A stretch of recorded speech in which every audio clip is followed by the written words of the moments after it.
So when you group around the idea of Jesus and his character, because he's the same yesterday, today, and tomorrow. And that's what the fellowship is all about. Growing closer together with your fellow man as you grow closer to the man Jesus Christ.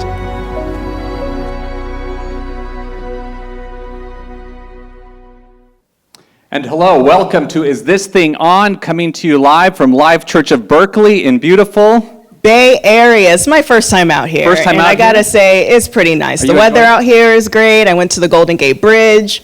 Did you go over the bridge impressive. too? I did. Okay, that's more than I did. Yeah. I've done. And we have a great studio audience here with us. How are you guys doing today? Woohoo!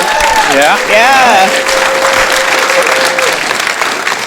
I think we're going to have a good show. This is This Thing On? And so now for our audience watching us through social media, they can get involved as well, right? Yes, hashtag NAD now. So NADNOW. That's on Facebook and on Twitter. So on the Facebook and the Twitter. Yes, on those, yes. The Instagram? Sure, but primarily let's park in Facebook and Twitter. So jump in, use the hashtag, and we may just read your question out here, but we're going to rely primarily on this audience here. And so now, let's get started. Yeah. Our house band, DJ Adventist.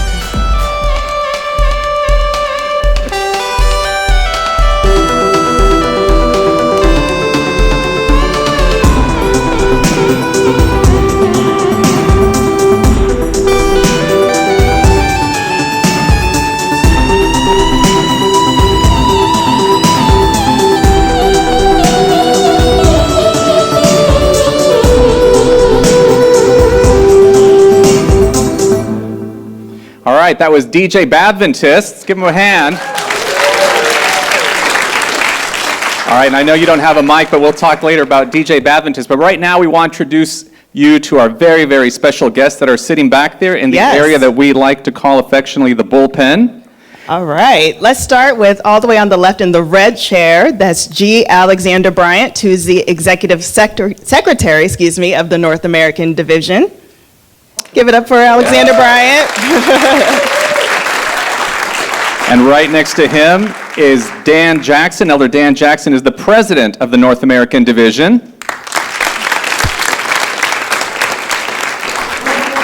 And now we have the new kid on the block, the native to this area, I believe, Golden State Warriors fan, Randy Robinson, who is the treasurer of the North American Division.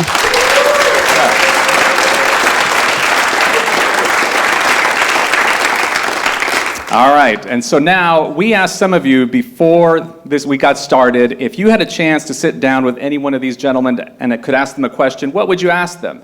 So let's take a look at some questions that you would want to ask Elder Dan Jackson.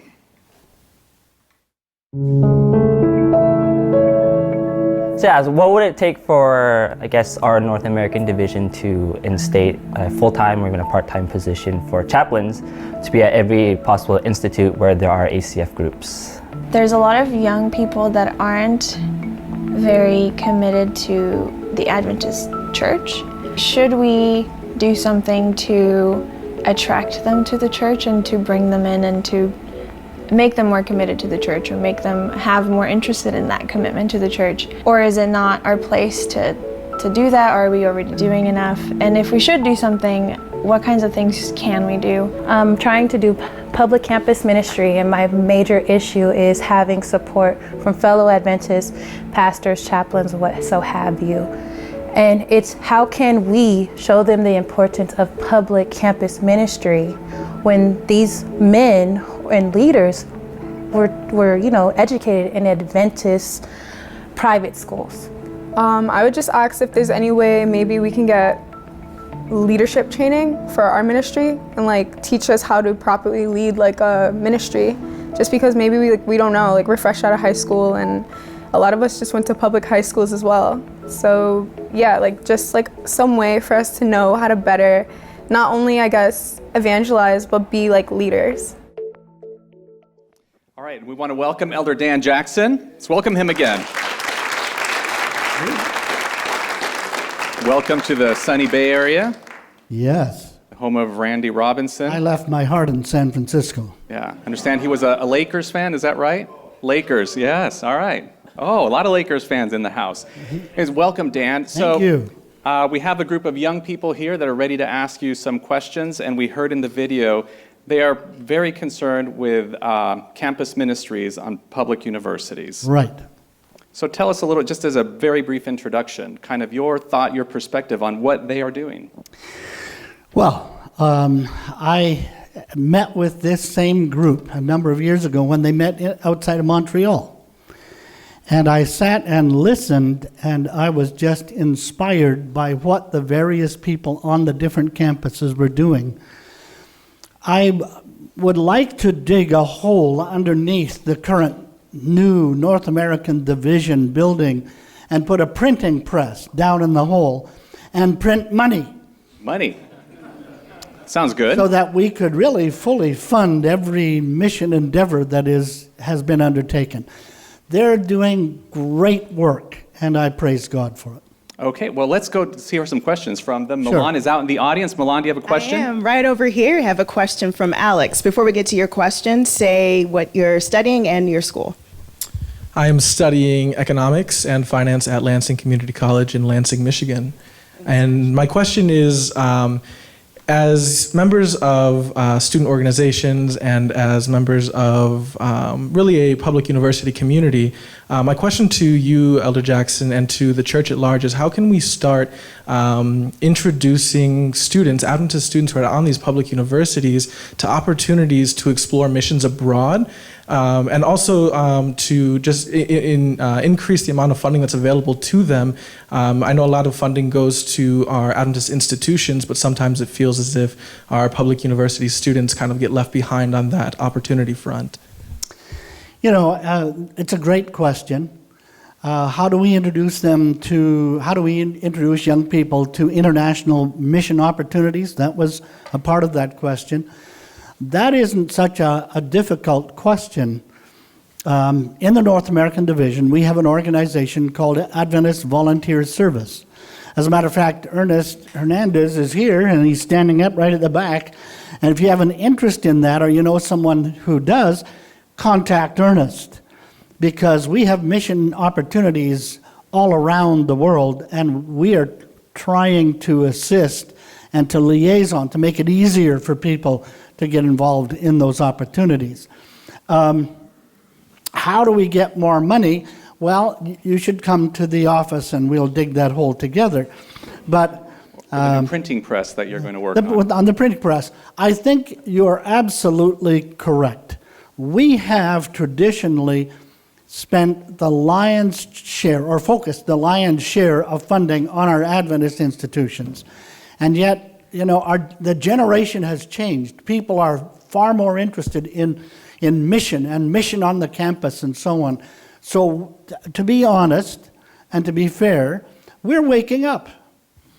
And we're seeing this, and you all are actually giving us that awareness. So how we begin to shift budgeting in order to accomplish some of the things that you have now, it's my understanding that right now we put about $250,000 a year into different campus ministries throughout North America. I wish it was $5 million, but that would be my answer. We're becoming more aware. We need to begin to, there's a finite pot of money. How do we shift it to respond to the question that you've asked? And we have our new treasurer that will come up in another segment. Maybe he can add. And you ask him specifically because he knows everything about finances, and he'll tell you the whole story. That's right. So let's go to Milan now. We have another question right over here. Yes, so we have a question from Juliet. Juliet, first, where are you studying and what are you studying? I'm Juliet. I'm from Texas A&M University. I am studying educational psychology. And my big question is that on our town, we have a street called Church Street. And each and every religious organization has a house on there. We have the Methodist with a house. We have the Catholics who have a house. We have so many different denominations with such houses, and they are sponsored by their churches.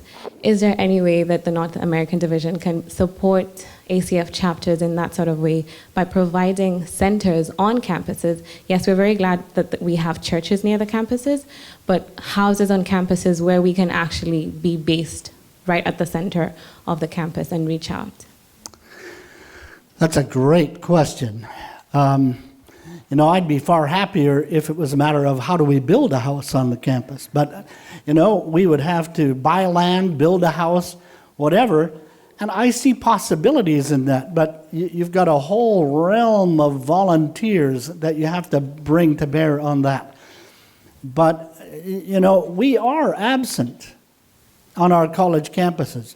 But I'm not sure how many college campuses we have throughout the North American division and how possible it would be to build it. However, I don't think that ought to stop us thinking about it. And I think in your kind of convocations, there ought to be those discussions and the questions you're asking me. Okay, now I'm aware that that would be a great thing. How do we manage it? How do we manage it financially? But the question is good, and I don't think we ought to put it down. I think we need to explore it. But that's kind of a bad answer, but it's the only answer I've got. Thank you so much. We have another question. Julio, Yeah, who we do have you a question here from Akil, and tell us where you go to school and what you study. I'm studying history and political science at the University of Ottawa in Canada. Okay, and what's your question for a fellow Canadian? From Ottawa. Wow. Oh, very nice.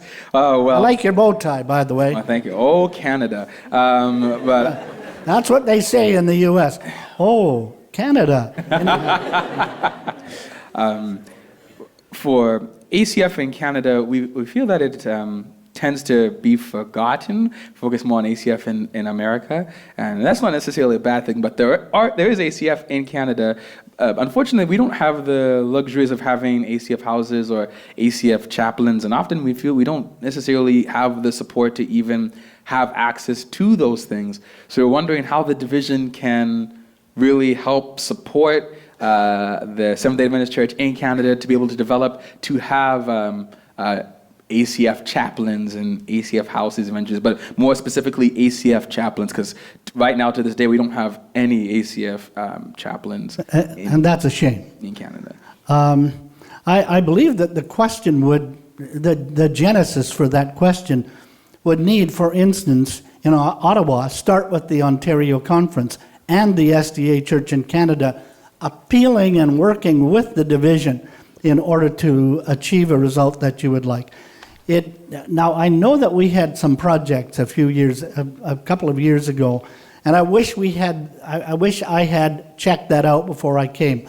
Perhaps Elder Bryant or Mr. Robinson will know. And if you don't like what he says, you are not allowed to sing, and here's to you, Mr. Robinson. Don't do that. But I think that the genesis of an answer needs to start in Ontario and at the Union, and then come to the division. And we all ought to work together, because you ought to have some presence of spiritual leadership on the campus. And I'm sure that you all who are there and are involved are giving some spiritual influence. Okay, so it took 14 minutes to get to the first lyric reference. Right. Mr. Robinson. Mr. Robinson. That's right. All right. That's right. So let's keep going the I conversation. left my heart in San Francisco. There's the There it second is. one. Second reference. Do you have another question, Milan? I do, right over here from Brian. Tell me what you're studying and where, and then your question. I study biochemistry at UC Davis. So you're way smarter than I am. Nowhere near. My question is related to all that's already been asked, in that what can we do to help the financial situation? Is there anything that we can do to make more notice to fundraising for these specific missions that we've talked about? That's a great question. And I know that Randy Robinson will answer that, but I'll answer it as well. As I was a conference president, people would come to me and say, I would really like to start this ministry, or what can you do to help me start this ministry? And I would always look at them and say, so when do you start? And I think that you've kind of answered your own question in a way. There is no limit to the usefulness of a person who's got a buck and who puts it into a cause. I think a lot of the issues, financial and otherwise, that are a part of the life of the church, a lot of those questions, a lot of those issues can be answered by the ingenuity of the people involved in their own generosity. So I would sit with my colleagues and dialogue and talk to them and ask that question, what can we do? You know, I don't want to take too much time because I give long answers, but Just a little bit longer. the fact is I saw 3 women in an isolated community who made a commitment. They wanted a church in their community. Today they have the church. It was just 3 women.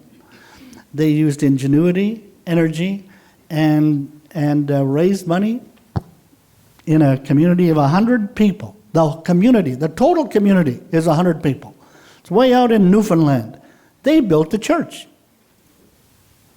Didn't get any big grants, but they had faith, they had courage, they had ingenuity, they weren't afraid to dream big. So that would be my answer. And women certainly are an integral part of mission and ministry here in the North American Division. Absolutely. Yeah, it's all right. You can clap.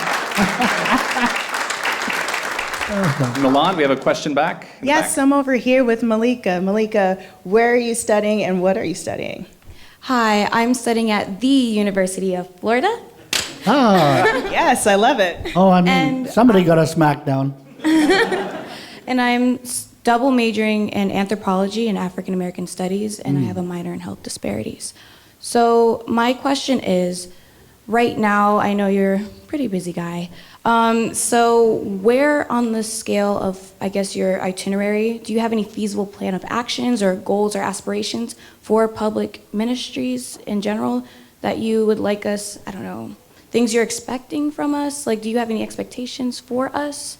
And also, do you have any plan of actions to get those expectations, I guess, accomplished? You know, that's an outstanding question. And it's not totally unrelated to my answer on how can we help in raising funding, but money, not funny. That was a Freudian Not funny slip. money. Yeah, it was No. funny money. We have a great, and I mean a great, youth department and great youth leaders. They have plans right, left, and center in terms of involvement in mission.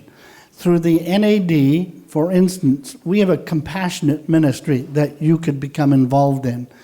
A variety of the ministries that are offered by our youth department, I almost wish I could call them up and say, okay, tell us about some of the programs that you're running. I'm going to do that. Please, Mr. Director, come and share for just a moment or two. What kind of programs do we offer to involve young people from the NAD? Well, as you know, we're here. And this is Tracy Wood, by the way.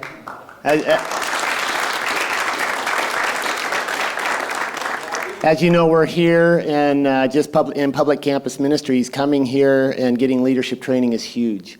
Because 5 years ago, 7 years ago, 10, 20, 30 years ago, we didn't have this when I was a public student on a public campus, and this is a big deal. Don't take it for granted, first of all. We put about $25,000 to $30,000 just into this event, besides the funds you pay to come here, out of a $100,000 budget. So we're investing a quarter of our budget just into this event because we know this is significant across the division. So this is just one thing. And then when we start talking about local ministry at the local church or at the local conference, many of you grew up in a conference where you were pathfinders or even TLTs, or some of you were leaders at camp ministries and stuff like that. And you know your conference youth directors by name. Many of you do, and some of you don't. But the opportunity to connect with your local conference youth director when you're on break or whatever at a conference level, and you let them know, hey, you know, what are you doing? What can I do to come alongside of you? The doors will swing open for you.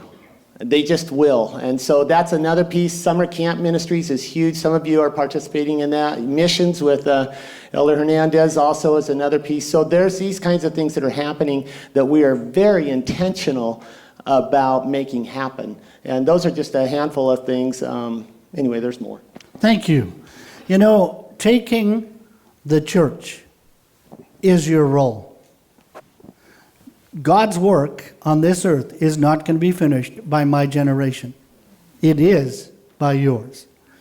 So that means, how do I get involved in the local church?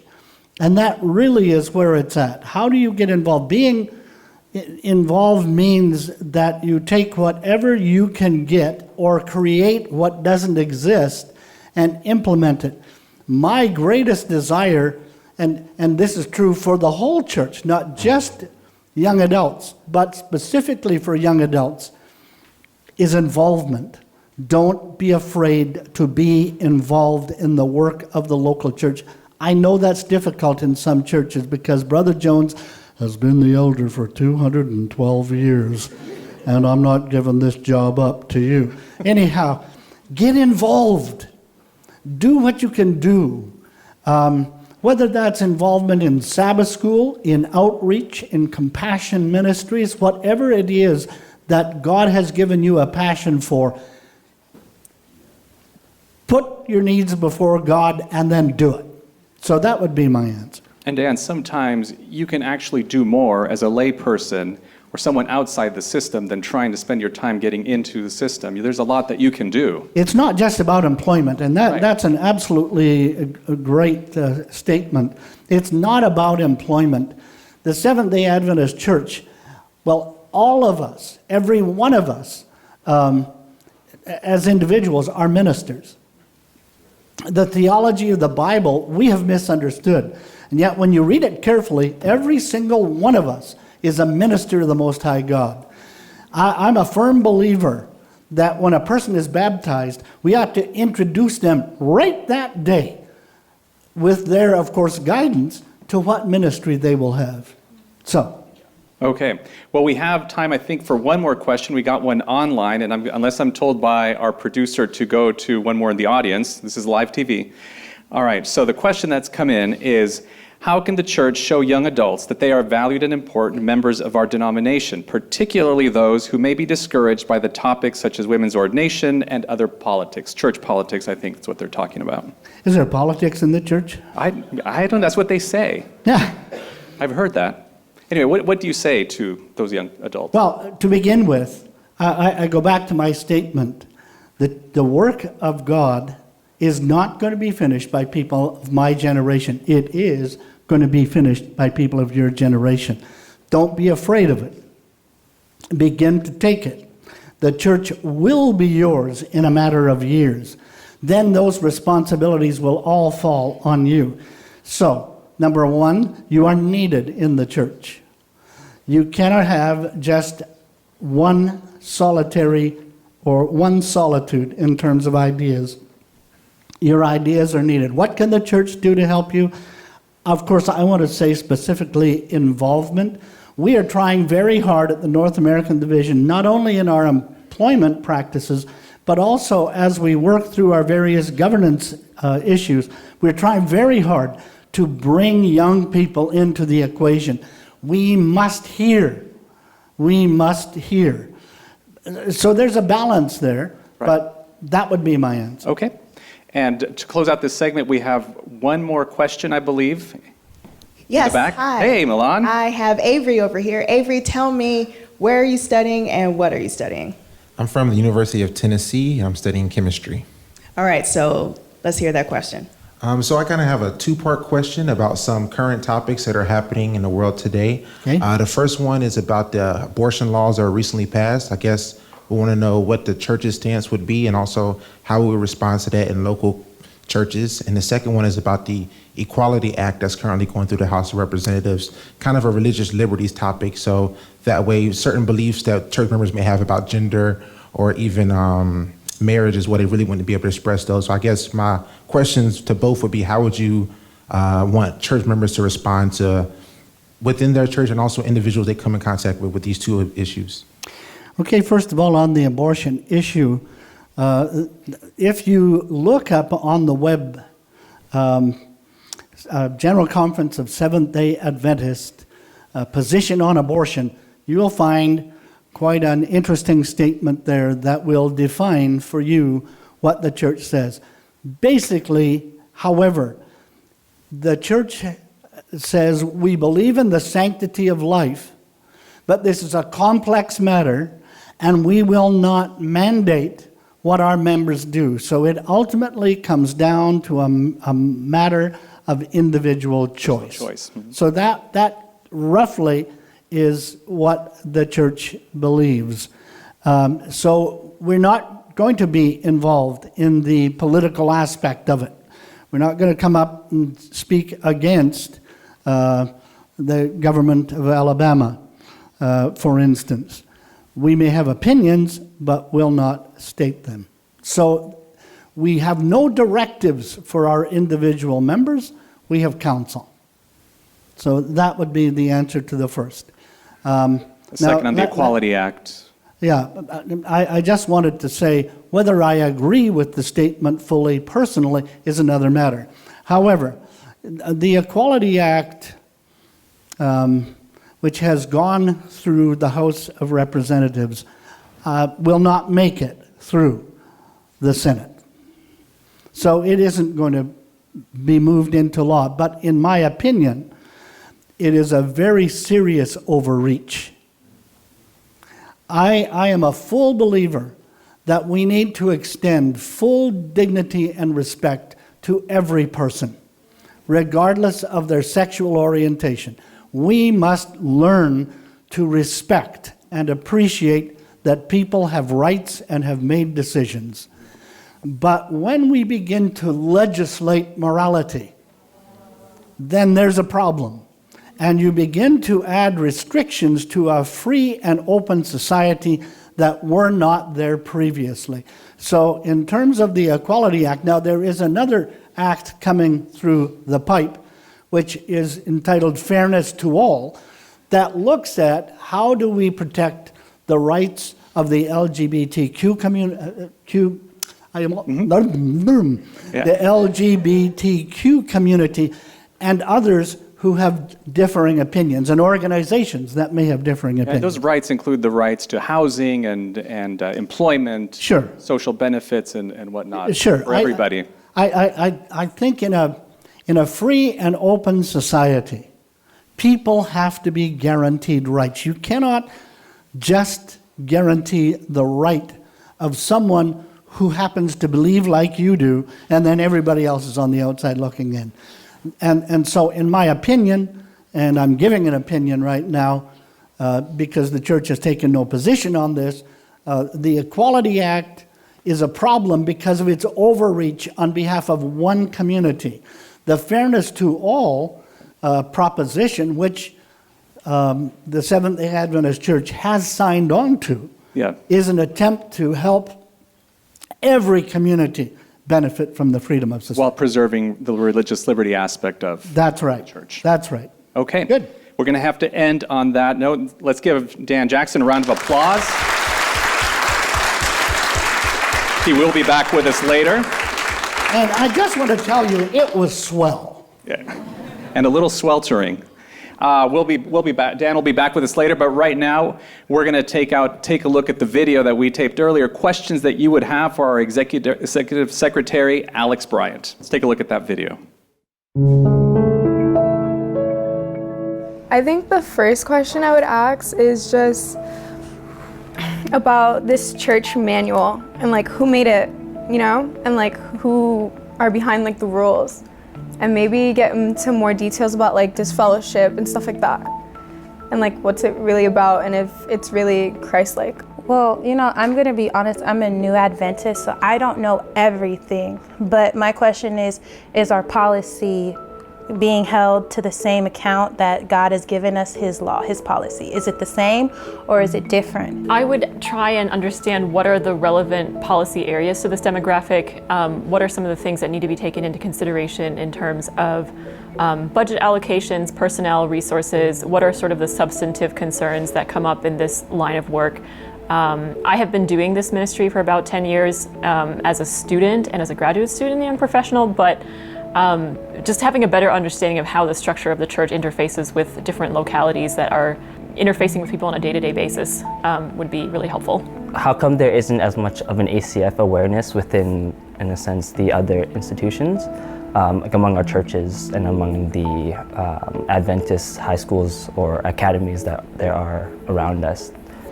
You know, is there a place for students that do not attend school within a structure in you know, in church policy, pretty much, because is there a way, is there a spot for them? Because when we see a lot of church decision making, when we see a lot of church in terms of policies and vision casting is more about our institutions and cementing our institutions, making sure they're successful. But is there a place for those that are outside of the institution? All right, welcome back to Is This Thing On? We're here live in Berkeley, and here in the hot seat we have Elder Alex Bryant. How are you feeling today? Great. Awesome. So now this is part of the program. We're going to talk about the church's position when it comes to issues with society. And our last question was a perfect segment into this part of the program. So Julio, I think you have a question for us? Yep, we have one right here. So if you can tell us your name, what you study, where you study. Hi, my name is Victoria, and I'm studying nursing at Ryerson University in Toronto. All right, so what's your question? So this is going back to what Elder Jackson was saying about becoming more involved in the local churches. So our ACF chapters often try to work with our local churches, but we find that even though the churches may be supportive, often our leadership don't fully grasp the struggles of being on a public campus, the issues we face, or how to do ministry on a public campus. So I was just wondering what it would take to adjust the curriculum at our Adventist institutions to be able to provide a little bit of more insight into how ministry on public campuses work. Thank you, Victoria, for that question.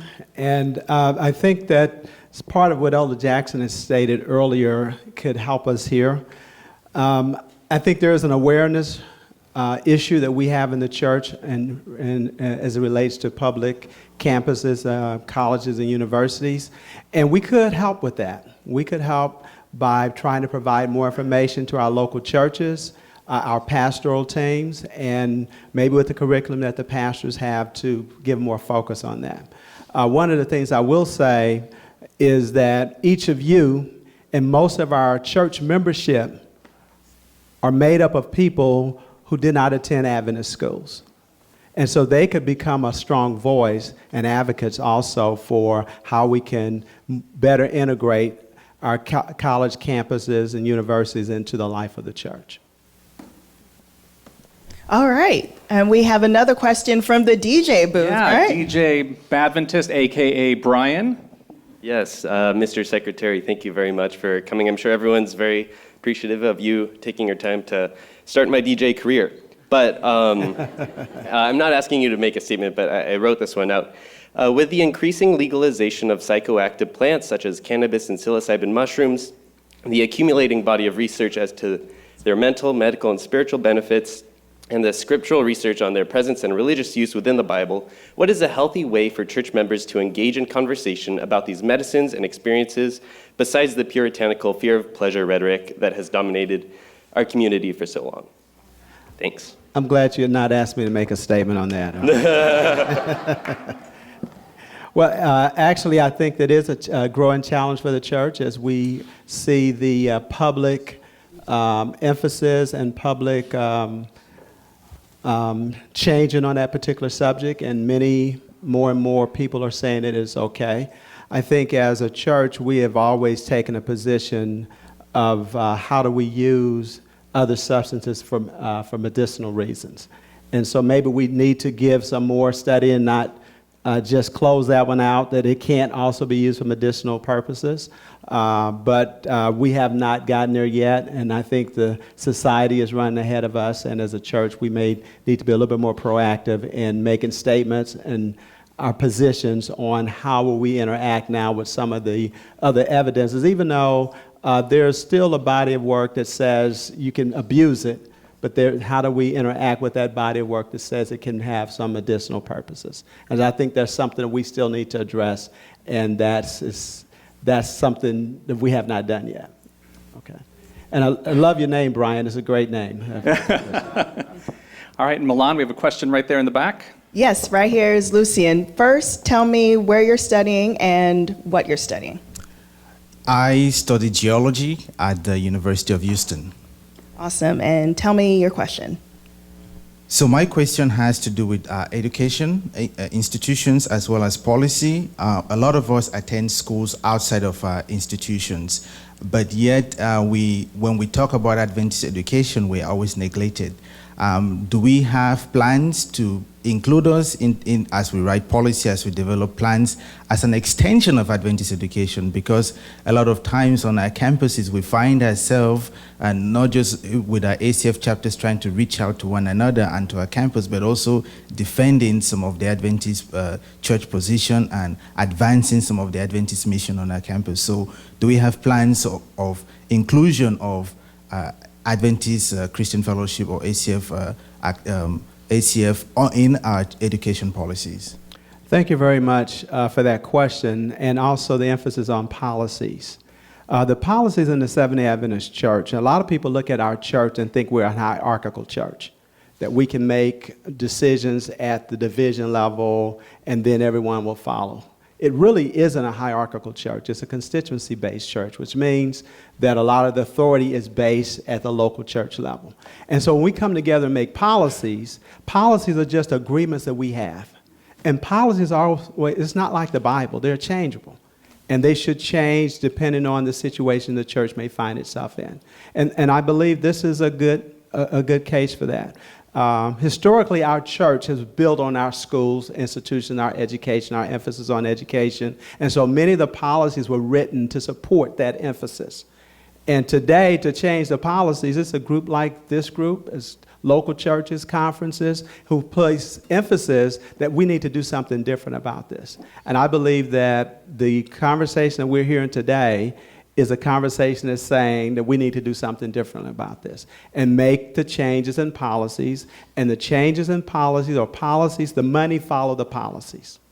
So in education now for institution, there's a policy that guides us on how much money we're supposed to spend for Adventist educational institutions.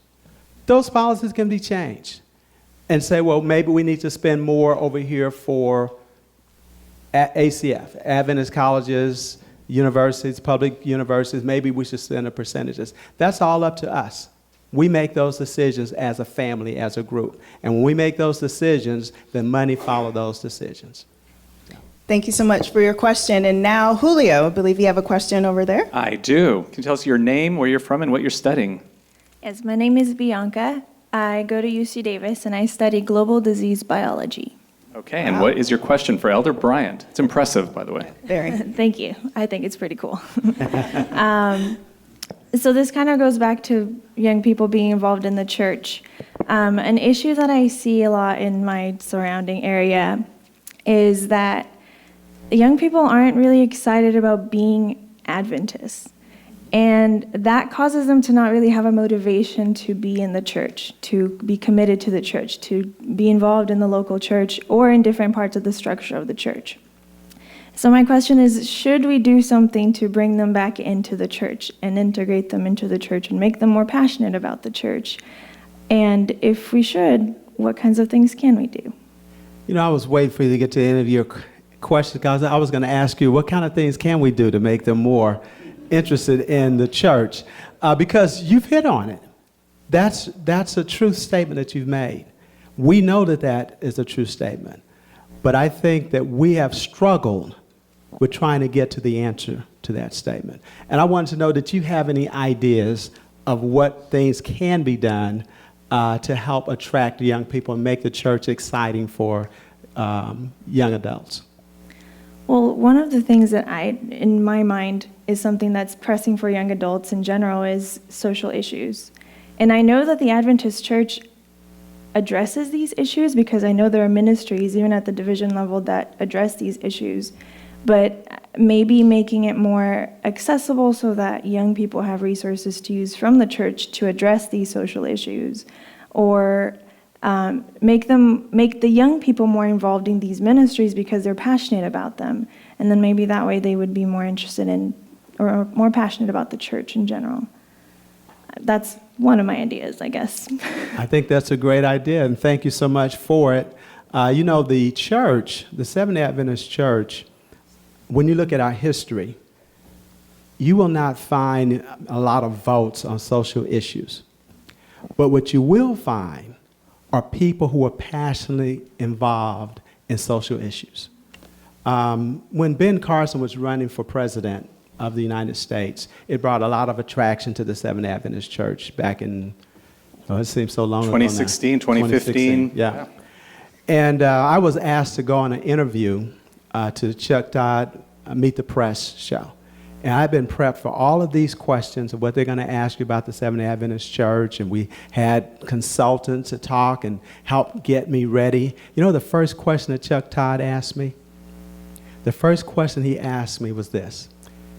He said, do you think the reason there's such a disproportionate amount of blacks in the Seventh Adventist Church in North America, is it because of the involvement of your leaders back in the 1800s on abolition and helping lead slaves out of the South to the North? He had done his homework on us. And I said, you know, there may be a connection there. Our leaders in the past were passionately involved in helping to make a difference in the lives of people who were less fortunate. And I think our young people are bringing the church back there today. And that could be a great way of getting them engaged and involved. Even though the church may not take an official position on this or that, they didn't then. But many of the people who are part of the church, who are members of the church, they opened their homes, they became a part of the... Right now, if you go to Battle Creek, Michigan, and you will see a lot of the church leaders buried in the Battle Creek Cemetery. You know another lady in history that's buried there? Do you know her? Harriet Tubman. Because of her connection and the leadership connection to what she was doing, which was kind of really a tough position, a very strong position to take in her day. And I think that it models the ministry of Jesus Christ. And I think young people would be responsive to that. Sorry for such a long answer. No, and I think clearly sometimes the church acts as if social issues, social justice is a distraction, and clearly it's not. It's something central. As Dan Jackson once said, social justice is the gospel. Amen. And I think great opportunity to engage young people. Let's go to Milan. She has a question right over there. Yeah, Oscar has a great question about engagement. Perfect. My name is Oscar. I'm studying the PhD in civil engineering. And coming back a little bit to related to the previous question, we talk about, well, policies are not like the Bible, they could be changed. Right. And we talk about, well, the policy related to Adventist education and like us that are studying in public campuses. My question is, so you mentioned like policies can change. My question is, what can we do from our side to make those changes possible? Very good question. And I think our treasurer may talk a little bit about this on how the money works in the Adventist Church. Because the money is driven by policy. And so right now in the Adventist Church, most of the money, even though a lot of people think there's a lot of money up at the North American Division General Conference, most of it stays at the local conference. And how you can make an impact on policy change and how money is utilized by using your voice. And you may have to use it over and over again to get the attention of your conference leaders, your lay people in the churches, but enough voices added to the same statement over and over again can make an impact. Now, I will tell you, your voices make more of an impact than what you realize. And I resonate with what you said before, because young people are not attracted to the church. Get involved in the church. Get involved in the church. If you want to change the church for better, if you want to change those policies, get involved in the church. Sit on your church boards. Sit on your conference executive committee if you get an opportunity. Make your voice known and say, hey, listen, it's time for us to do something different. It doesn't mean that everything that we've done has been bad, but because of the times we're living in, it does mean that maybe we need to change or adjust or modify some of the things that we've done, including our policies. And let me tell you something. Policies are changed all the time. I'm over the policies of the Seventh Adventist Church in North America. There's 962 pages of policies. And we're changing some of those pages every year when we come to our committee. So don't think it's an impossible hill to climb. But when enough people say we need to do something differently, policies change. Okay, we have Alex, one question right over here. Tell us who you are and where you're from. Hi, my name is Amma. I'm from Edmonton, Alberta. I'm studying biological sciences with a minor in linguistics. And my question is about the LGBTQ plus community. I'm wondering, what is the Seventh-day Adventist Church doing to reach these people? I know we have lots of missions abroad and even domestic missions, and they're all very important. But I'm wondering, what are we doing in our own soil to reach these people who also need Christ?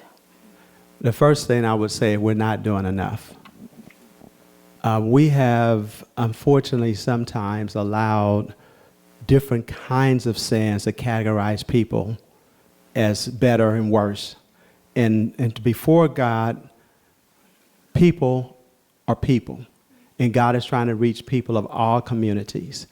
One of the things that we have done, and we need to do more, we have tried to write a pamphlet. In fact, I think Dr. Ahn from the North American Division is here, and he's led us in this path of what things can we do on a practical level to reach out to this community, embrace them, and help our churches to know how to integrate them into the life of the church.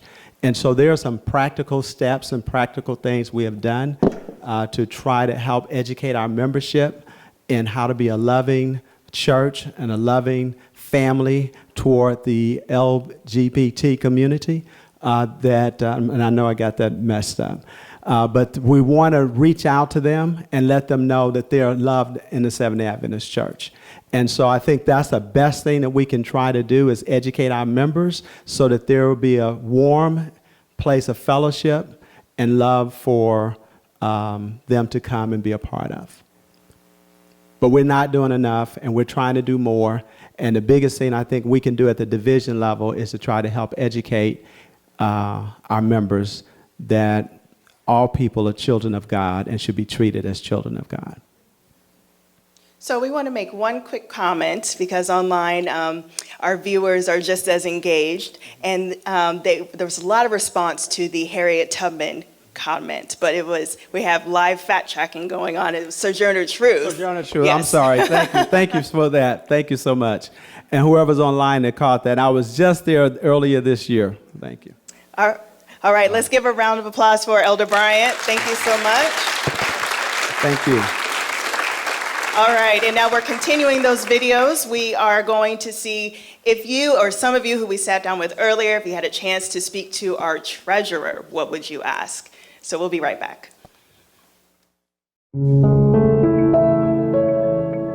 I think that we live in an age where things are becoming, as millennials, someone like me, I don't carry cash. I'm happy that we rolled out the online giving, but is there a way where can we simplify to make people really understand where money gets distributed to? For example, someone asked me the other day at church, and I see we gave 100,000 in tithe last month, but how come church budget is down? How come we are short on that? What happened with that money? Honestly, I have a question about tithes. My question is, so if we're giving our money, I'm poor, but the programs that I want to see in the areas that I want to have more attention, why is that happened? And what do we need to do as Adventists to let our conferences know, or what can we do as a group of body of Christ to come together to handle these problems? How can we kind of better budget our money? We've been self-supplied with money all of the time that I've been there anyway, through just offerings and stuff like that. And I think what we struggle with the most, God has blessed us with money, which is great, but what we struggle with the most is how to budget it, and learning how to just making sure that we're on top of our money and we're not just spending it willy-nilly on certain programs and not others. What are ways in which we can partner to raise financial support for this work, both at the local level as well as the union and division level? Is it a fair dividing of resources when it comes to young adults and youth ministries? Because being in public campus ministries, it feels like we don't have a lot of the resources and support. I know that they're there, and maybe there's just a communication issue. So would there be a possible way to kind of streamline, I guess, funds going between like each ACF group and the North American division, in a sense that students don't have to kind of jump through hoops and hurdles just to kind of get funding for their individual ACF groups? Is there a budget that is set in place for public campus ministries? We know that people, they're offering for mission work, but we also have the understanding that students from China and all those various places which are mission fields have come to the US, and these campuses are actually mission fields. And welcome back to balmy Berkeley. It's a little warm in here, I think, but we're having a great time, great conversation. Now we're joined by Randy Robinson, our new treasurer for the North American Division. Let's welcome him.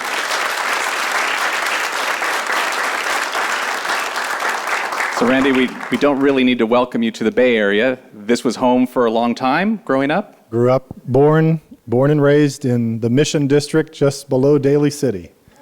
So I am very familiar with San Francisco. All right, well, welcome back home and welcome to Is This Thing On? And we have a question already in the back. Milan, who do we have? Yes, so I have Maria, who has completed her study. She is a young professional from the area. So tell me what you do, and then let's get into your question. Oh, thank you. I'm a software engineer here in the area.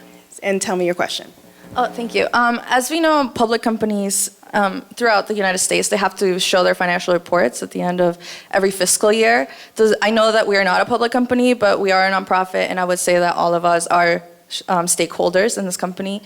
Do we actually show our financial reports at the end of every fiscal year? And if we don't, is there a way that we can make it more transparent for all of us to be able to see what goes on behind the scenes as far as money goes?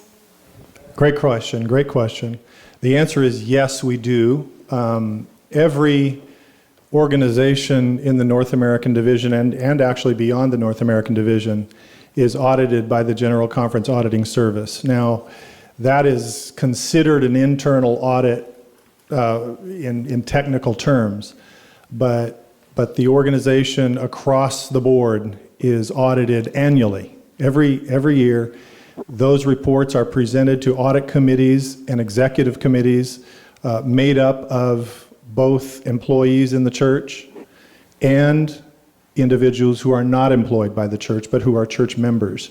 And in particular, the audit committee, mostly at the local conference level, is chaired by non-employees. So there's a level of transparency, financial transparency that is ongoing annually across the entire organization. Now, there are some organizations, some parts of the organization that have formal external audits that are not subject to our internal audit. We literally hire a firm outside of the church to do those audits. Certain portions of the organization have those kinds of audits as well. So yes, we are very, very rigorous in that regard. Of course, yeah. We don't publish them too widely, just across so everybody can see them. But they are, if anybody asked to see an audit or a financial statement, we would be most happy to share that with you. Absolutely. Okay, Milan, who do we have next? Next, we have Kimberly. Kimberly, go ahead and tell me what you're studying, where you're studying, and then your question. All right, so I'm studying at Brock University, and I'm studying my Bachelor of Child and Youth Studies and my Bachelor of Education. Awesome, and what's your question? Oh, and I am from Canada. And I have a bit of a loaded question for you today related to the funding for ACF. So my question is it really fair to expect local churches and conferences to bear the financial expense of ACF when our own Adventist schools are receiving so much financial support, even though students on our Adventist campuses represent only about a fourth or even most a third of Adventist college students? So shouldn't we be diverting some of the educational funds in support of the majority of college students? Wow, that's a great question. And it is loaded. No, I think the foundations of the Seventh-day Adventist Church were twofold, in my opinion. One, of course, is the gospel ministry, pastors. That's one foundation. The other foundation is Seventh-day Adventist Christian education. So I don't apologize for spending a lot of money in the Seventh-day Adventist system. That's part of who we are. That said, we have a whole lot of Seventh-day Adventist individuals, young people, who do not go to school in a Seventh-day Adventist institution. And so I think your point is extremely well taken. And very frankly, as we consider the cost of education and the dollars we spend in education, which is very significant, it is incumbent on us and me as the financial officer for the North American Division to make sure there are resources available to you in particular who are Seventh-day Adventist Christians in public institutions. That's part of the gospel, and we have to do a better job at making money available for you for that purpose. Okay. All right, one row behind over here, we have a question from Michelle. Hi, my name is Michelle Sawan. I'm from the University of Notre Dame. My question has to do with, I'm just curious to know from the NAD level, what are sort of the tensions that you have to discern when it comes to helping local conferences and churches preserve some level of autonomy and identity, and also providing a level of institutional challenge and support for what they are trying to accomplish. So I guess as a follow-up to some of the questions that some of my colleagues have asked before, it's sort of a broader question, and I'd like you to speak to that. Wow, you're asked. That's kind of hitting at the heart of the financial organization and how we hold the organization together financially. You are absolutely right. There are one of our greatest strengths in church structure is the autonomy of the local field. One of the greatest challenges that we have is the autonomy of the local field. And as Elder Bryant mentioned earlier, we essentially, this is not a top-down authoritative structure. We don't, at the North American Division, when I have a feeling about financial processing, I don't walk into a conference and say, you must do X. It doesn't work that way. We can give counsel, we give guidance, we give policy structure, but there is no authoritative word that says, you must do this way. There's an autonomy that happens, and yes, we agree to do business in certain ways, and it's just by agreement. It's only by agreement. So financially, when you talk about, how do we move money in more efficient and effective ways throughout the organization, my answer to that, I think, is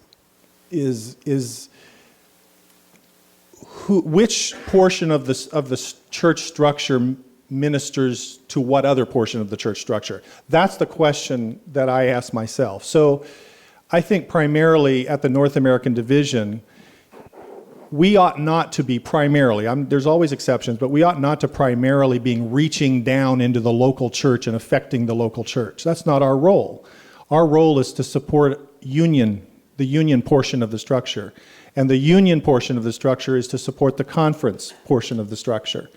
And the conference portion of the structure supports the local church. That's what makes our financial processes effective.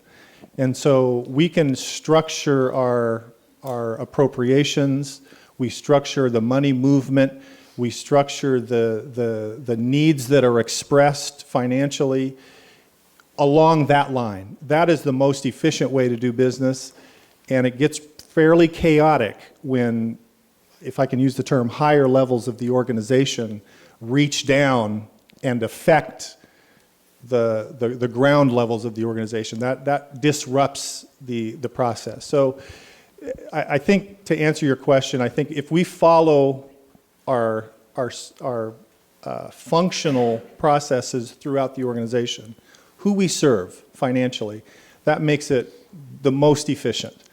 And if we can, and I ask you guys, make your voice heard. Don't be afraid to ask. Don't be afraid to ask.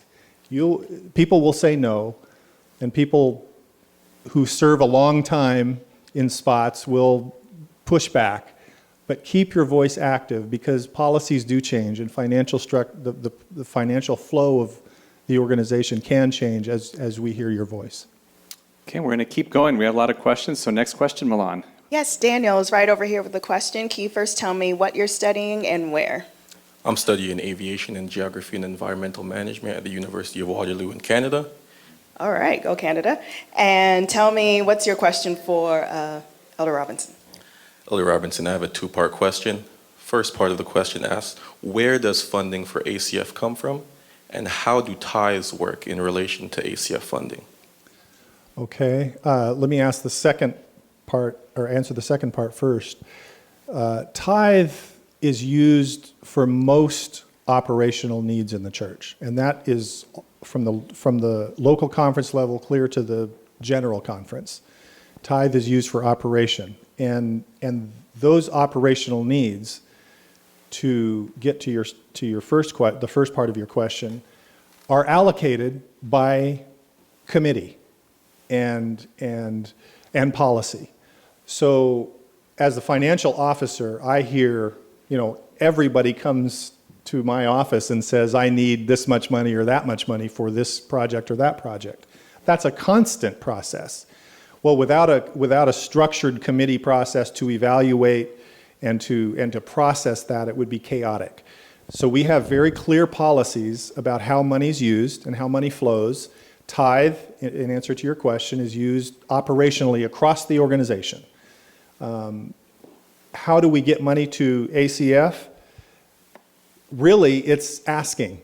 Honestly, that's a simplistic answer. But as you make that need known, that flows into the process of committee and discussion and decision making, and funding happens. That's really how it happens. We respond to the needs of the field. And so your voice in that area is not unimportant. It's vital, actually. It's vital. Okay, Randy, we're going to come right over here to this side. Hi, I'm Bianca again. My question is, would it be possible, and what would it take for public campus ministries to have chaplains on their campuses? I understand there's a lot of public campuses in the North American division, so maybe we could have chaplains per conference or per city or in churches dispersed throughout the conferences or something like that. But what would it take for that to happen? The single largest expense in the Seventh-day Adventist Church is people. That's the single, by far. It's not even, there's no close second to that. So when you talk about adding people, that is the focus of the finances already. At that point, we have to prioritize. And so, again, I hate to keep coming back to this idea of your voice, but that's where functional financial change happens, honestly. When we hear a cry of a need that is pressing, that begins to have an effect in our decision making and our allocations of funds. Let me just say one off the top of my head that has grown over the last few years is immigrant ministry, refugee ministry. Enormous amounts of people coming to the United States who are less fortunate, coming out of terrible circumstances in their country and needing a place to be in this country and to worship. And that's a huge cry. And as we have heard that cry, financial policies begin to change and funding allocations change to address those needs. So again, I would urge you strongly to continue to make that known, make that need known. That's how things get changed. And it doesn't hurt that I'm sitting here hearing your concern. I can take this back in my role as the Chief Financial Officer of the division and recognize that there is a push and a need to address this financially in our secular institutions where we have many Seventh-day Adventist young people. So I thank you for that urging, and we will take that seriously. So it seems like the old saying, the squeaky wheel gets oiled. It's true. Keep asking. Who should they connect with? Who should they ask? Other than this forum right here. Sure. It starts in your local church, and I'm going to echo what my colleagues have said earlier. Please get involved in your local church. You're going to get a whole lot of no's, and you're going to get a lot of fear out of people my age because it's always been like a certain way, and we get afraid with new ideas and new perspectives, and it feels uncomfortable. But please, please, please, do not stop that effort. Get involved in your local church. That's really where it starts. Okay, it's great advice. And Milan, we have another question. Yes, we have another question from Lucien. What's your question? So my question is twofold. One of them has to do with, Elder Brian talked about money following policy, and here we are talking about how some of our church structure has been built. But my question comes in terms of, I've been able to see some of the presentation from the North American Division on money and these tide reversions. When you see some of them, we put about 28 million into our institutions, from one of the past presentations that I saw. But yet we just heard our young adult director at NAD talk about us having 100,000 for ACF activities. And yet we have a lot of student, a lot of population to reach out to. So don't you think that it's a little bit unfair, and that's on the first front, but also that we probably should increase that because these are also tight paying base. These, we as students, we might not have a lot of the money now, but in 10 years, some of them might end up, this is San Francisco, end up in tech and they have the millions. And so if we don't engage in them right now, tomorrow when we might run to them and say, hey, support us, they might look back and say, well, when I was a student, I was neglected.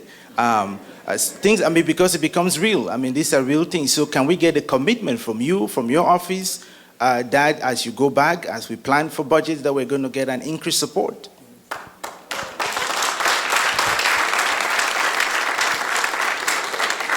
I appreciate your frankness, and the answer to your question is yes. Again, I do not apologize. I do not apologize for the millions of dollars that we put into Seventh-day Adventist education. That's part of our roots. That's where we came from. I'm not suggesting that it has to be a certain way forever until Jesus comes, but I don't apologize for that. That said, I think we have to address your question. And the short answer that I'll give you is, yes, you have my commitment to address that. I will work with Tracy and his team. I will work with others in the North American Division leadership to make that happen. I think another part of what you can do and make your voice heard is we have individuals, several individuals, Elder Jackson, on our executive committee, on the North American Division Executive Committee, from this generation, and that's a forum. That's an ideal forum for you to shout out that need that you're experiencing. So yes, you have my commitment, but I would also urge you to make that voice heard and not stop talking about it, and talk about it wherever you are able. One good place is our executive committee. And a great example to keep asking. They kept asking, they got a commitment from you. So keep it up, guys. We have one question right over here. Hi, my name is Alex again, and I'm going to ask for another commitment. So you mentioned before that there are certain ministries that are coming to light, that are giant needs in our church. You mentioned refugee and immigrant ministry specifically. So I want to start out with a statement and then a question. When we as individuals here in this room, and I'm sure across the country, and in Canada as well, can't forget Canada, when we speak about public ministry, one of the things that is well known and well understood among us, or at least it should be, is that we are immigrant ministry when we're dealing with refugees and immigrants that come to our universities. We are men's ministry and women's ministry because of all the men and women on our campuses. We are youth ministry and young adult ministry when it comes to the youth and young adults that are in our systems, in our public universities and institutions that we go to. We are all of these different ministries all rolled into one. So what I'm asking for is not only a commitment from you, Elder, but also from Elder Jackson and Elder Bryant as well. I would like to ask for a commitment that when you go back to the NAD, that you would recognize the amount of ministries that are involved in this and actually think a bit more with an open mind and open heart about public campus ministry being the ministerial powerhouse that it could possibly be if it were properly funded. Because we have so much to do on these universities and we have so little time, but also so little funding and so little support, honestly. And so I just want to ask if you would commit that, and if also you in the back there would be able to commit that as well, to not just us in this room, but to the millions of young people across this country and Canada who are striving so hard to bring the gospel to our universities.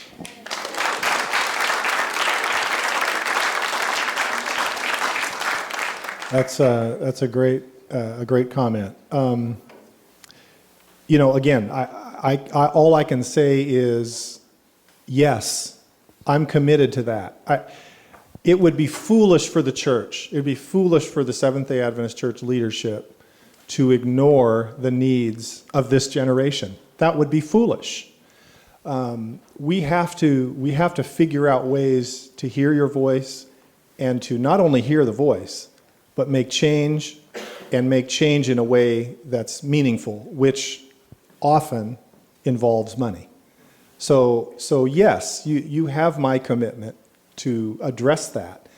Now, there's scores of other ministry needs, and I pray daily that God gives us wisdom to figure out how to allocate those resources into the best way. I mean, this is way beyond human wisdom. And so we ask all for divine wisdom to help us understand how to meet those needs. But yes, you have my commitment.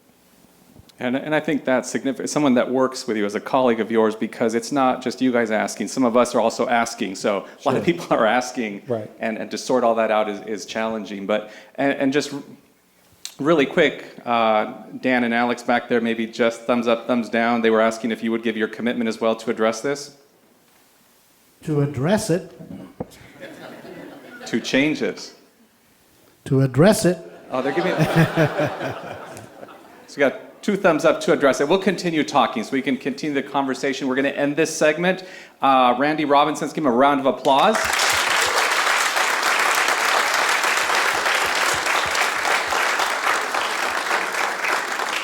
And now we're going to go to our final video clip. We asked you, what are the pressing issues of yourselves and your fellow students at public university campuses? And this is what you had to say.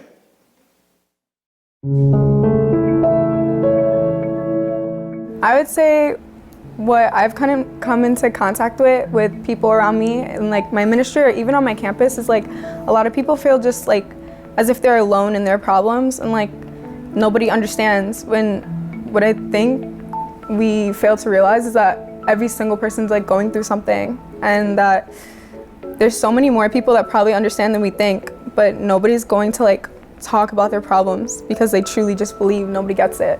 One of the issues that I hear from both Adventists and non-Adventists and even atheists when it comes to the conversation about Christianity and beliefs is that the church does not care about us, that the leaders don't care about us, that the older generation is talking over us. We won't have an opportunity to speak, and if we are, we're closed down, shut out, and many people have been pushed out of our church.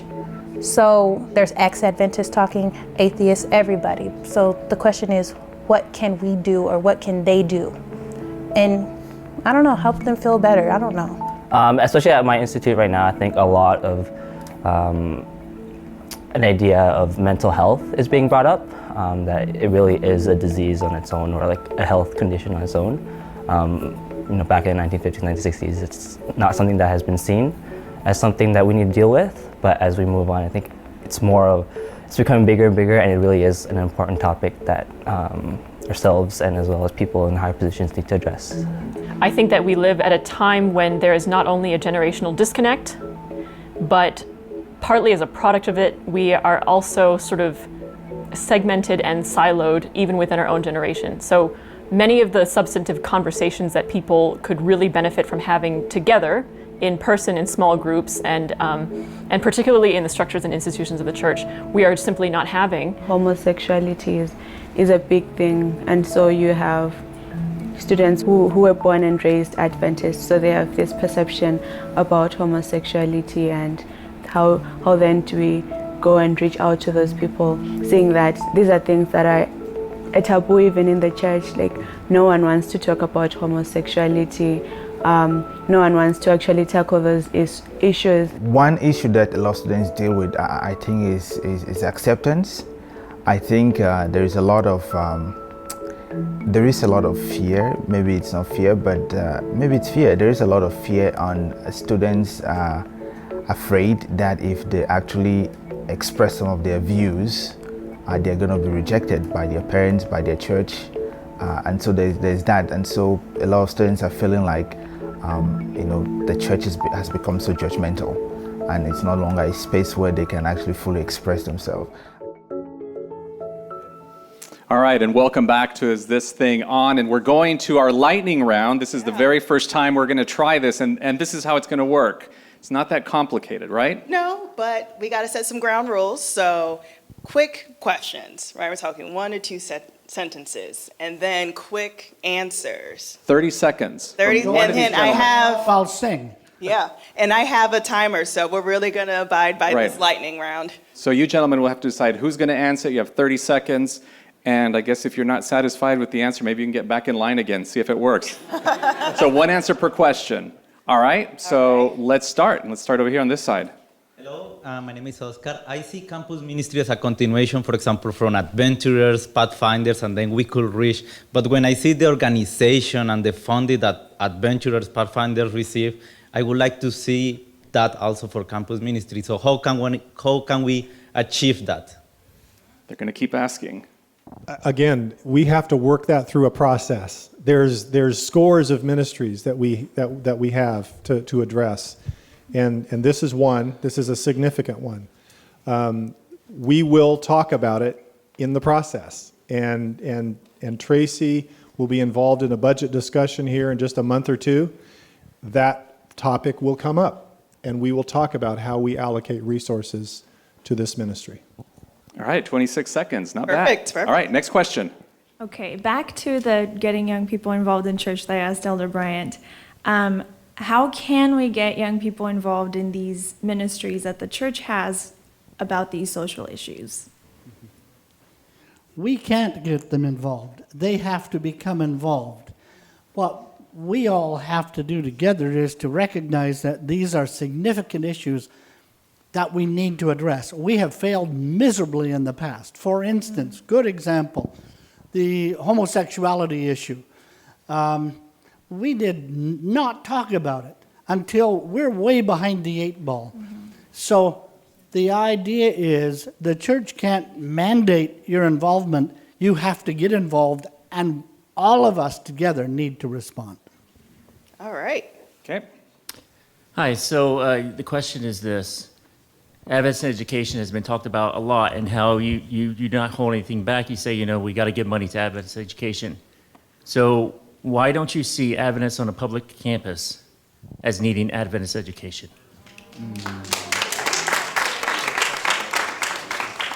Very good question, thank you. And I think we do see that. I don't think we've put a structure in place to address it. I think that's what we've been struggling to do.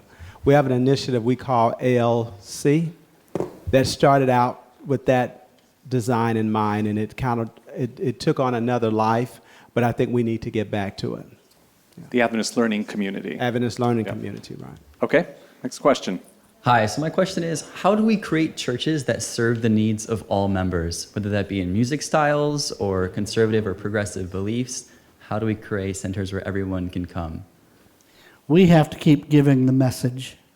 The church needs to be the expression of God's love. Doesn't matter what generation, who it is, needs to be the expression of God's love. We need to quit focusing on the peripherals and start really focusing in on the gospel of Jesus Christ. Until the church is converted, the church will never act as it ought to be. So the issue is conversion, and the issue is straight across the board. We need to show the love of God. And out of time. Next question. Yes, Pastor John Scott, Youth Director for the biggest group of people who are here today. I'm not sure we should let him speak. I'm not really. He cut off his dreads, that's why. He used to wear dreads. I used to have dreads. Oh, Canada. What I wanted to know was, what is the process by which we could have a center of influence for our young people in Canada, hosted right there in Ontario, if possible? And the second thing is, Canada often gets overlooked with ministry and youth ministries especially. How could we have this event happen at the next Canadian Youth Summit happening in September of 2019? We'd love to have the conversation there as well. That's my 2 questions. Ask. Ask. The other is, the center of influence he talked about. I'm not sure how many of you know that, but that's a new, I shouldn't say a new, but it's an initiative that the General Conference has along with the North American Division and other divisions on finding a way to have an influence in a community that's not the traditional type, like a local church. And so that's just a matter of asking, putting a proposal in, and it could be anywhere. All right. Okay.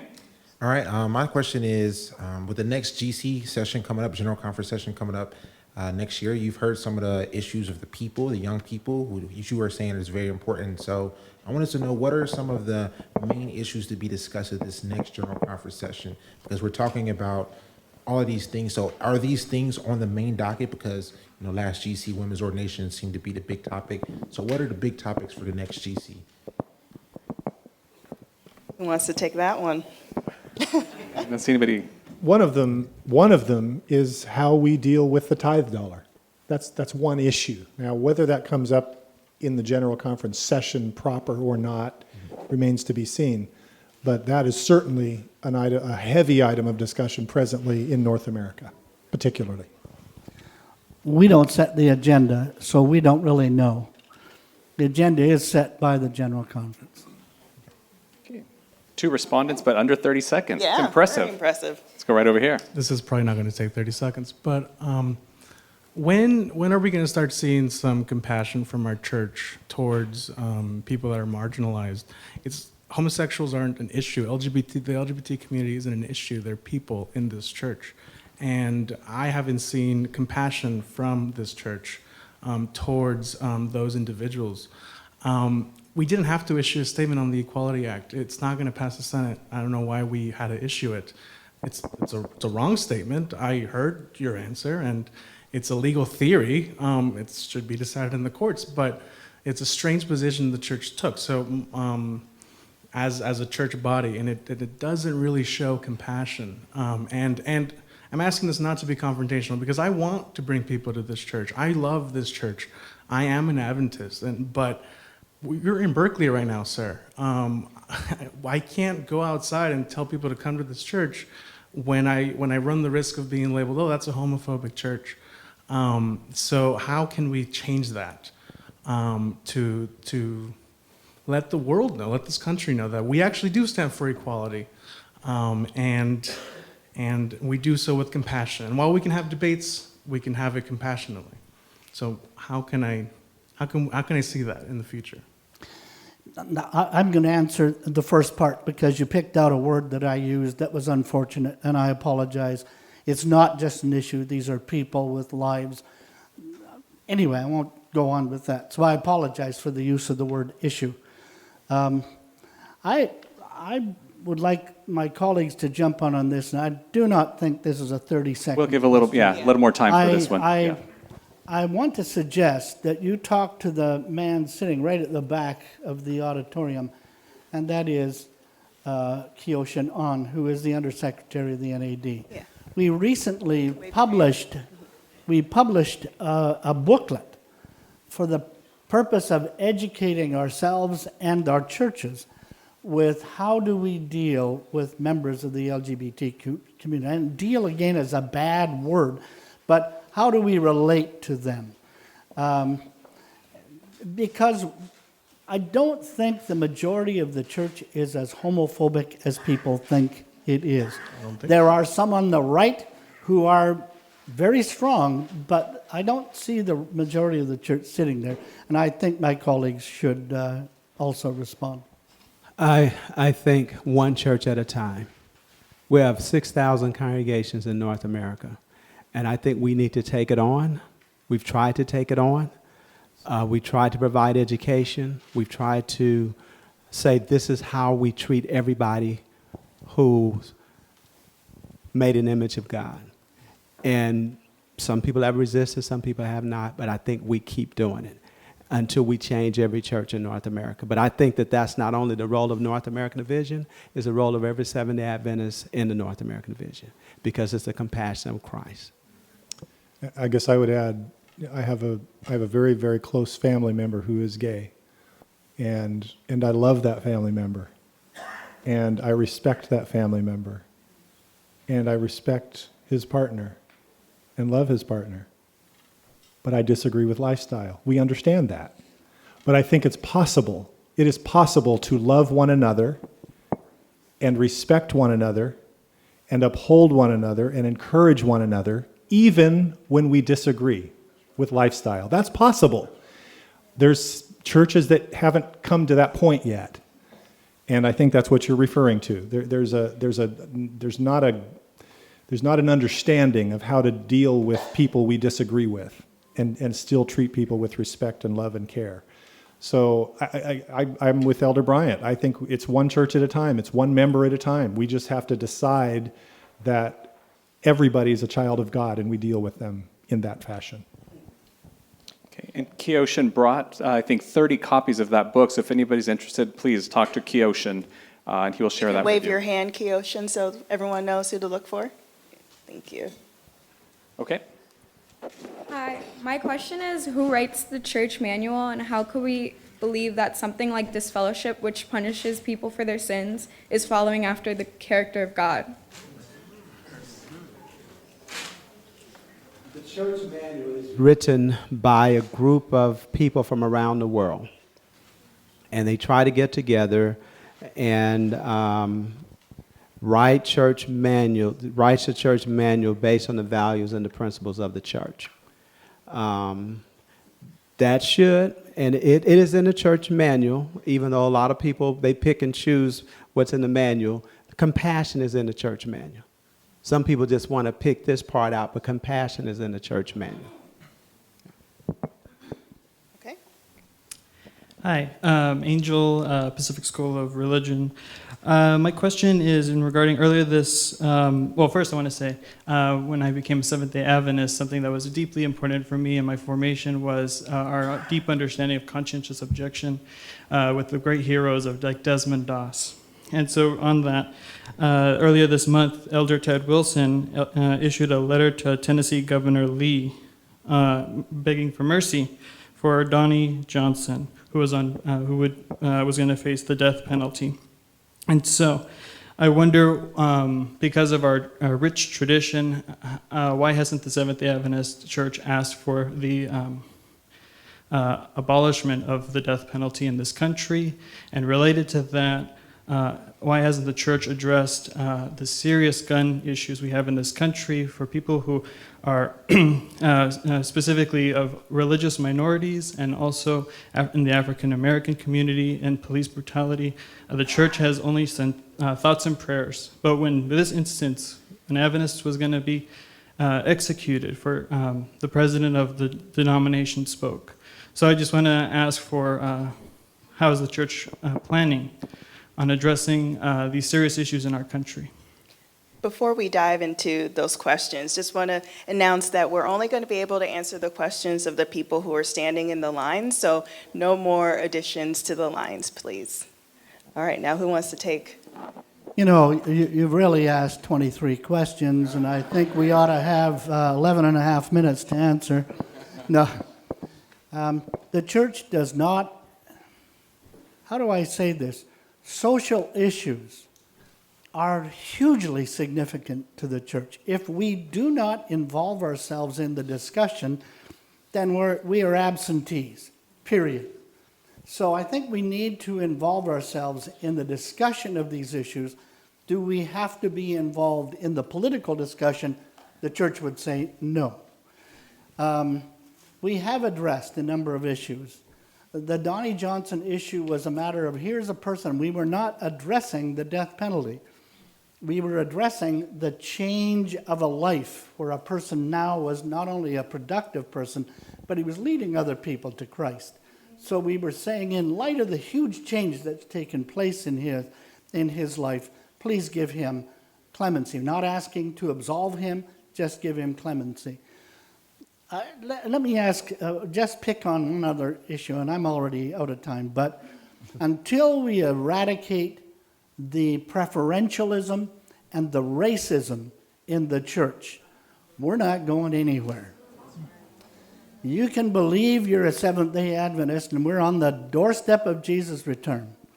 But as long as whites hate blacks and blacks hate whites and Hispanics are put down by whatever groups and Koreans, as long as that's a part of the life of the church, we ain't going nowhere. So these questions, which are super relevant, must be discussed. I will tell you this, and again, I'm blowing the time, but this is significant. Elder Bryant and I, even though my mother's name was Black, I am not a black, right? But Elder Bryant and I have sat at his desk, at my desk, at different places, and talked very openly about, I asked him one day, how is it that you can even work with white people? We've had very frank and open discussions of it. It needs to be eradicated. Now, the church can talk, but I'm going to go back to what Randy said, and that is, we need to, or Elder Bryant, whoever, we need to be able to talk openly in groups like this. Why is it that the soft underbelly of the church is racism? It breaks my heart, but it's the truth. So, I want to just check, you also mentioned shootings, right, of people of color, and I want to say that we have issued several statements after those shootings, and maybe later on we can talk to and show you some of those, but we have issued several statements that were more than thoughts and prayers. We have tried to involve ourselves in commentary on some social issues. It gets a mixed reaction, believe me. All right, next question. Hi, my name is Alessandra, and I'm a religious studies student at Birmingham University, which is an SDA institution. My alma mater. I'm just wondering, what are the plans of the NAD to bridge the gap between SDA institution and public institutions? Because as you can see, there's a lot of issues where there's more funding going to SDA institutions, not enough going to those who attend public institutions. So what's the plan to bridge the gap? Because I myself, I'm an upcoming person that wants to minister, yet our SDA institutions were not really aware of public campus ministries. I can't say that we have any formal plans. I think we need to create some. And the church, we've talked about it earlier, institutionally had put its emphasis on Adventist education. And it's almost like one day we looked up and said most of our young people, most of our children are not in those places. So now what do we do to address them? And I think we're just beginning to have that conversation now that I believe will impact the future in a significant way. Okay, let's go right over here. Hi, first of all, it's my third time asking a question, so I want to thank you guys for answering all of our questions. You guys have been so gracious. My question is involving education in church structure. In my professional career and life, I work a lot in public policy, specifically in policies for my local government and my state government involving education where there are educational disparities, specifically in finance, actually. One of the things that I've noticed as a problem growing up as an Adventist and also with my colleagues that I deal with and pray with and work with that are within the church as well, It seems that a lot of people don't know how the church structure operates, how the church finances operate, how their voice can be used. They don't know how to go to a constituency meeting for their conference and actually use their voice, how to vote, how to do all of these things. What I'm asking is that, would it be possible to further market resources that I know the NAD probably already has to educate people on this? I also strongly believe that marketing is a huge tool that we have completely neglected in our church, specifically in these things and these resources. Is it possible that we can have further conversation on marketing these resources to help bridge the gap of the educational disparity between the generation that knows these things and is very active in the conferences and the unions and the NED and the GC and our generation who are just, as you said, Elder Jackson, going to be inheriting this church in the next few years? Admittedly, we have a huge number of great stories. We do a terrible job. I'll be just very frank. We do a terrible job of telling our story. And so what you say about marketing is crucial to me, especially in terms of how people have a voice in the structure. I think that's vital. That's critical. And we're losing touch with those of us who have worked for the church. I'm going on 36 years now. And 36 seconds. Thank you. Good one, Julio. To understand it, and those who don't have that knowledge. So I think what you're saying is right on, and we need to do a better job of telling our story. I'll just end that. Can I jump in for 1 second? 1 second. Sitting in a meeting the other day, a guy looked at me and said, "You guys run the church like the mafia. You don't tell us, you don't share with us." And I said, "What do you want?" He said, "I want the financial picture of the church." I said, "Wait right here." Got up, left the meeting, within 10 minutes came back and gave him the whole thing. It is a matter of asking. And the comment that was made earlier, can we promote it, is absolutely right on. Your observations are great. All right, next question. Hi, I think I have a question that has implications for all of us here in this room. And I'm definitely not asking this to be baiting at all, but I would like to know what are your honest thoughts, like really honest thoughts about the fact that 70% or the majority of Adventist young adults are not going to Adventist colleges. Part of that answer is finances.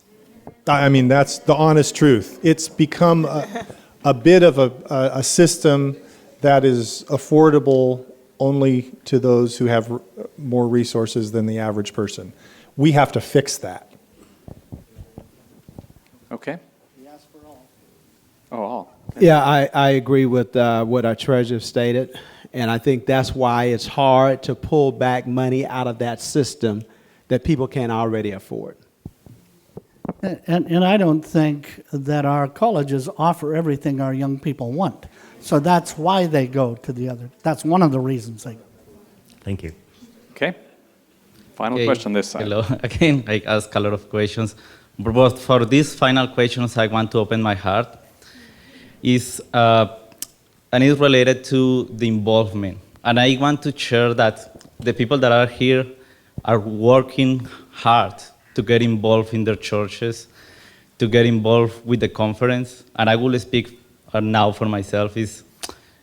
I have worked so hard for my church in Austin. Oh, Rafiki can say it. Yes. I work a lot there. Was involved Sabbath school, campus ministry, young adults, personal ministry director. Was doing multiple things, right? Even so, when young adults see things that are not working right, you receive a lot of pushback. A lot of pushback like, you are a root of division, you are a false brethren, things like that. And I give up. I give up with my local church in April. I say, I cannot do it. I cannot do it. And I know here there is a lot of people, and online probably a lot, that have worked hard. Even so, contacting the conference, sometimes I call 1 hour and I don't receive any answer. You know, you call the conference, it's like, anyway, I will not say what is my conference. Anyway. But you go to school in Houston. No. No, in Houston, but yeah, anyway. Right now, my question, well, in 30 seconds, what is the message for these young adults that have attended the message that you have said? Get engaged. Get engaged. And even so, over years, they do not receive a response.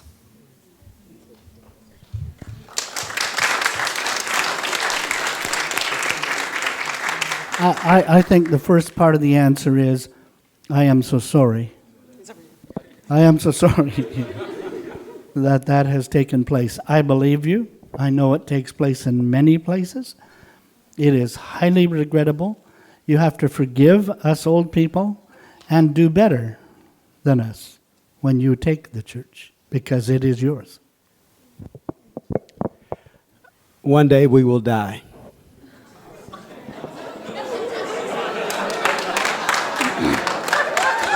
And you got some applause for that. I don't know what that means. You guys want an honest Speak for yourself.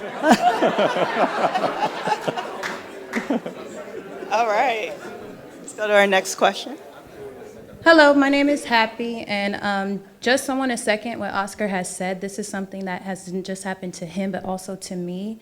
And so my question is, well, there's a major issue, not just on public campus ministry, but all young adult and youth ministries. We are not being heard by our local church leaders.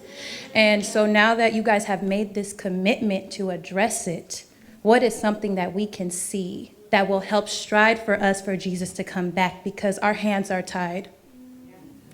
Amen.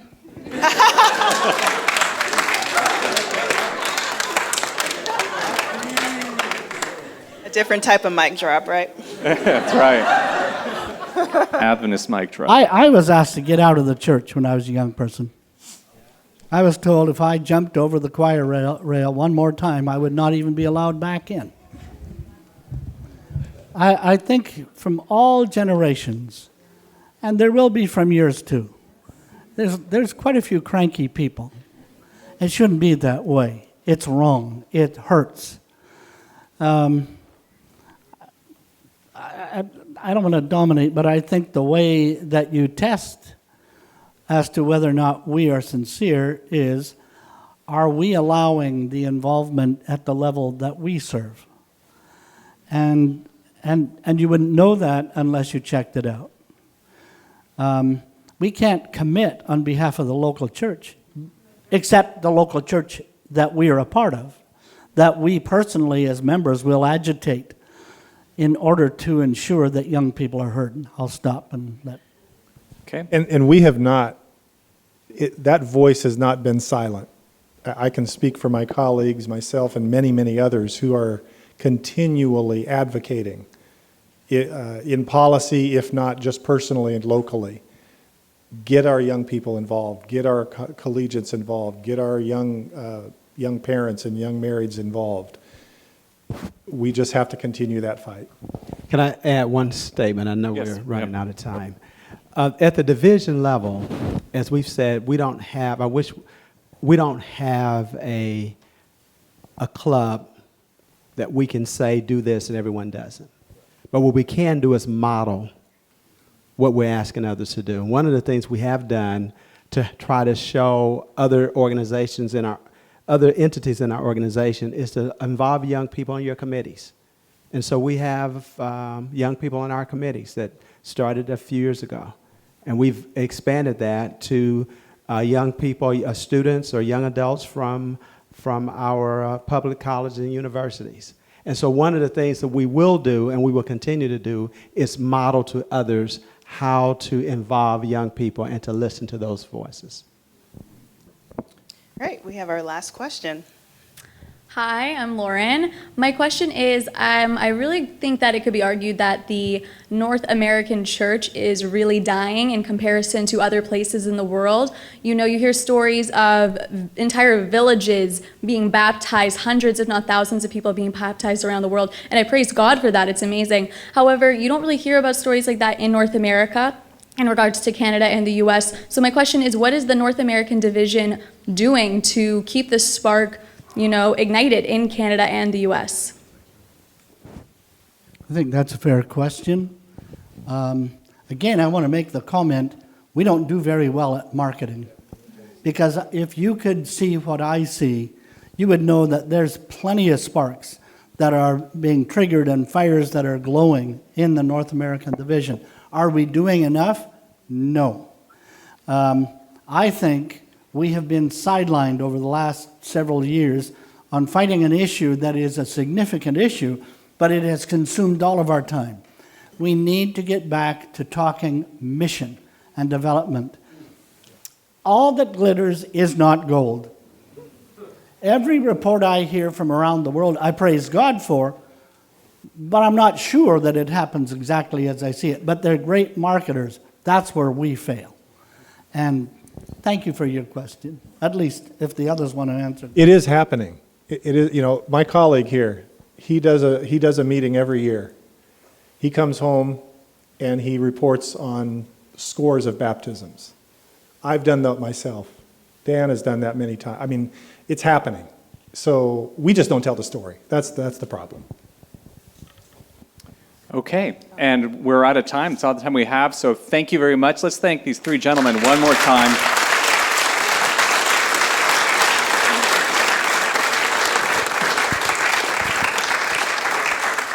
Thank you for your willingness to come here, to listen to the questions, to encourage them to keep asking, which they have kept asking.